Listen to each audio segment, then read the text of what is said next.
This is not breaking news. This is not a scandal. This is not about one person. This is about a system quietly failing while everyone argues about personalities. What just happened did not begin with a phone call. It began with a dependency no one wanted to talk about, a future built on energy promises, and a present that cannot supply the fuel to keep those promises alive. We are told power is domestic, that alliances are automatic, that growth only depends on ambition. None of that is true anymore. Something essential is now controlled outside the room where decisions are made. And when the system needed cooperation most, it discovered leverage instead. This matters to you in ways that will not show up in tonight's headlines.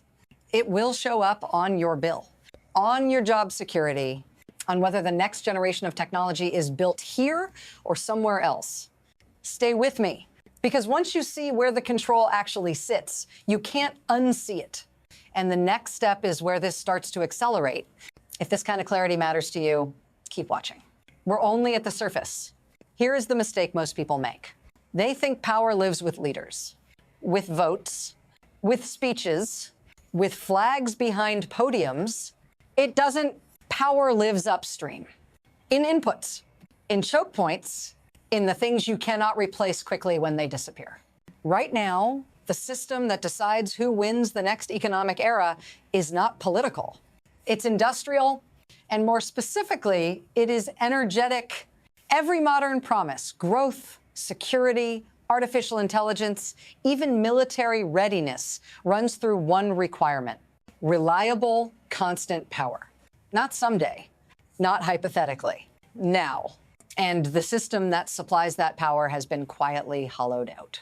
Not sabotaged, not attacked, neglected.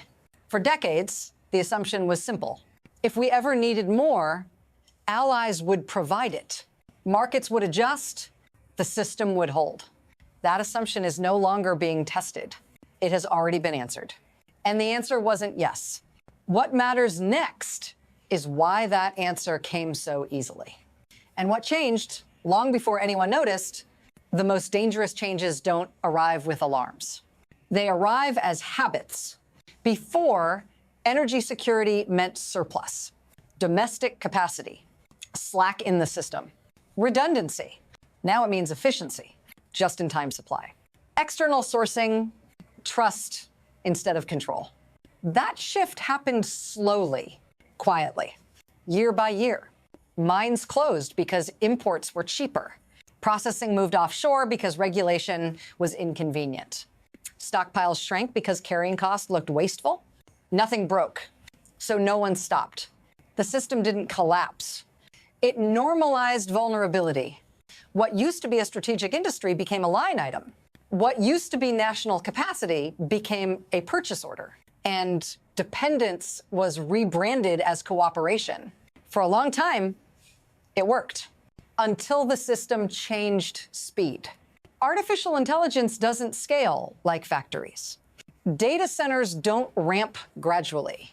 They demand power immediately, relentlessly. And a system designed for slow growth cannot absorb fast demand without cracking.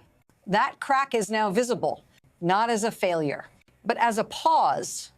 And pauses are where leverage appears. Then the system experienced a shock, not a collapse, a signal.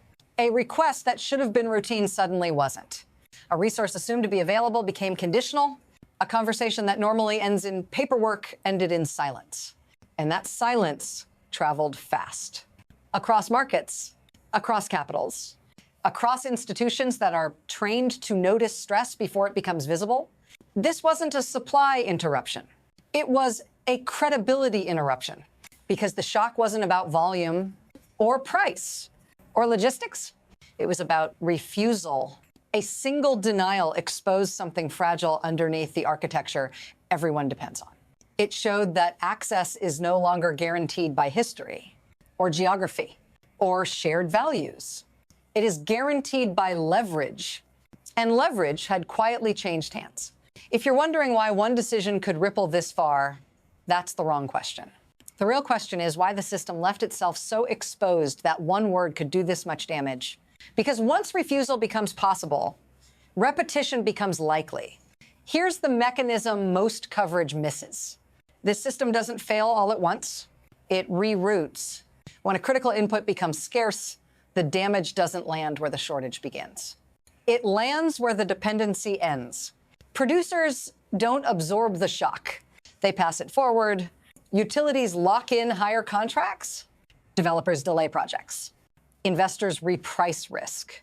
Nothing looks dramatic at first, just a series of temporary adjustments. But those adjustments all move in the same direction. Who benefits is clear. Whoever controls the choke point gains pricing power, political leverage, and optionality. They can choose partners. They can choose timing. They can choose who waits. Who absorbs the damage is quieter. Consumers, workers, regions already operating on thin margins. And because this happens through contracts instead of crises, it escapes attention until the second shock hits, because systems under strain don't break where you expect. They break where they're fastest. And that's where this accelerates. Now the pace changes. Signals stack. Markets move. Confidence thins. Projects pause without announcements. Permits sit longer than planned. Timelines stretch. Prices adjust upward, then adjust again.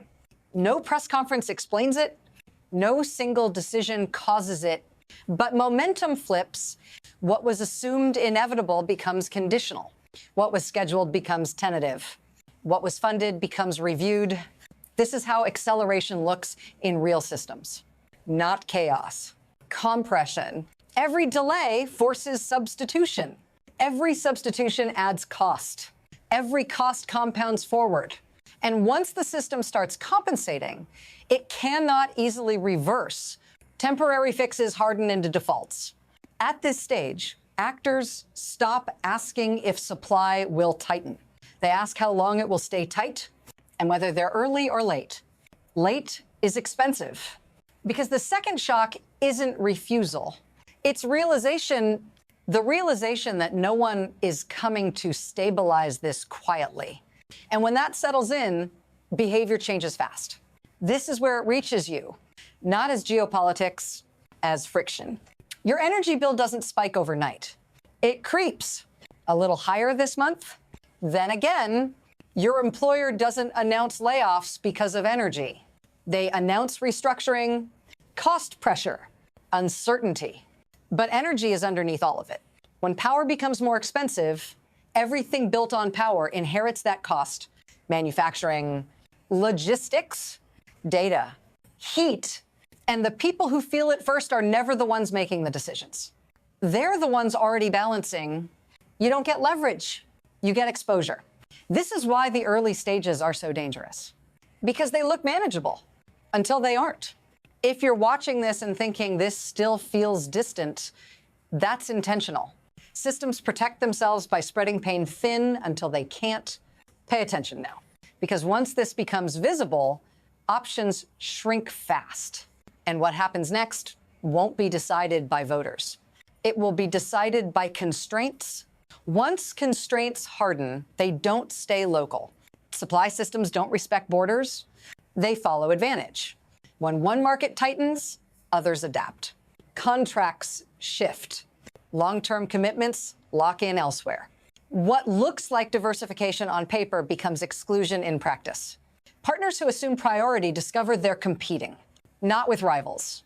With time, because energy isn't just economic anymore. It's strategic. Countries planning decades ahead don't wait for uncertainty to resolve. They secure, they preempt, they outbid. And once those agreements are signed, capacity disappears for years. This is how regional stress becomes global alignment shift. Quietly, legally, irreversibly, nothing dramatic happens. No alliances dissolve. They just stop functioning the way they used to. Coordination becomes slower. Trust becomes conditional. Shared assumptions fracture.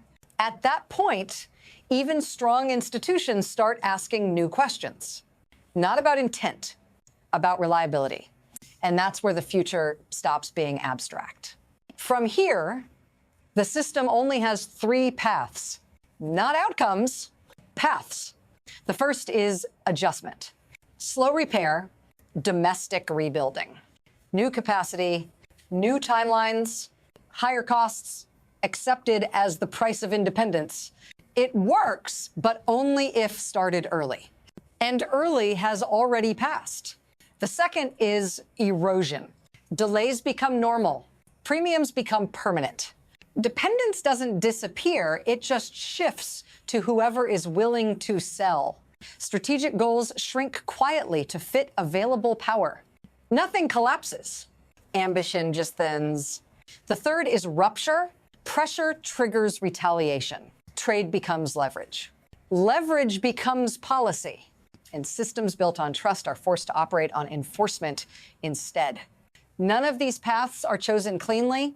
They emerge from behavior, from hesitation, from miscalculation.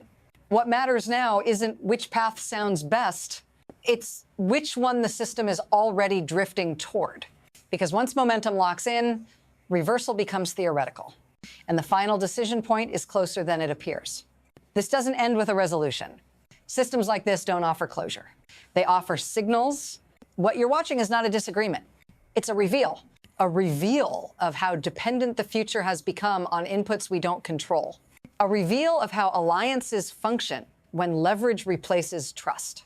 A reveal of how quickly strategic advantage can shift without a single vote being cast. Nothing here requires bad actors. Only incentives left unattended. If this continues, the next phase won't arrive as a crisis. It will arrive as normalization. Higher costs, slower growth, narrower choices, and by the time it feels unavoidable, it will already be embedded. So the question isn't who was right or who blinked. The question is whether the system learns before constraint becomes destiny. If you want to understand what comes next, how this pressure shows up in markets, in technology, in security, stay with me. Subscribe, follow the thread, because this isn't the end of the story. It's the condition everything else will be built on.